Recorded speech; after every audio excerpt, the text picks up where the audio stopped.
بسم الله الرحمن الرحیم. موجود یو د خانوړي ګورنمنت های سکول مخې ته او ګورو چې دلته کې خلکو احتجاج کړی دی. دوی نه به تپوسونه کوو چې آیا دا احتجاج دوی څه باره کې کړی دی او کوم چې تاسو ته په سکرین باندې ښکاري دا د دې سکول متعلقه کلاس فوران دي او متعلقه خلک دی د چا په ځای باندې چې دا سکول جوړ شوی دی. نو تپوس کوو چې آیا د احتجاج څه باره کې روان دی. محمد دا راته ووایه چې دا نن چې کوم احتجاج روان دی د سکول مخې ته دا څه حوالې سره دی؟ السلام علیکم جی. الله م قدر وکړه، تاسو ډېره مننه چې تاسو راغلی زموږ خواله راغلی او زموږ هم پوښتنه وکړه.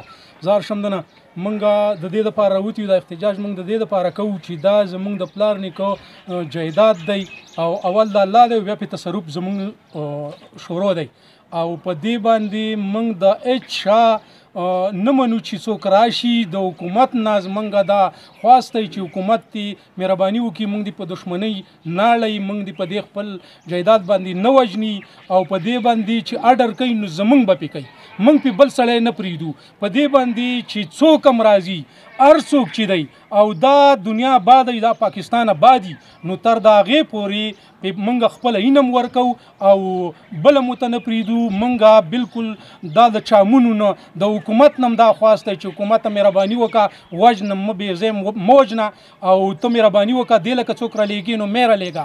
زما کسان شته دی هغه رله پې برتي که او ته مهرباني وکړه دا بغاوت مه جوړوه او ته یو طرف ته وایې چې په نګرار حکومت کې دغه د برتیان یې نه کوو، یو طرف ته تاسو کسان برتي کوئ او دا د میزار کلی هم د دغه د خانوړی مونتی خانوړي له ماره نور کسان مه رالیږئ. دوه کسان هم رالیږلي زمونږ د قومي سکولونو هم رالیږلي دي.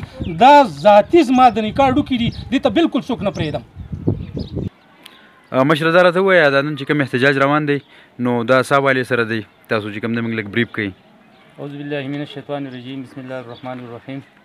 اول خو زه ستاسو ډېر مشکور یم چې تاسو دا مخامخ چې تاسو دا مشران یې نو دا د دې خبرې عکاسي کوي چې دا سکول تقریبا په 1992 کې دا تیار شوی دی که نه.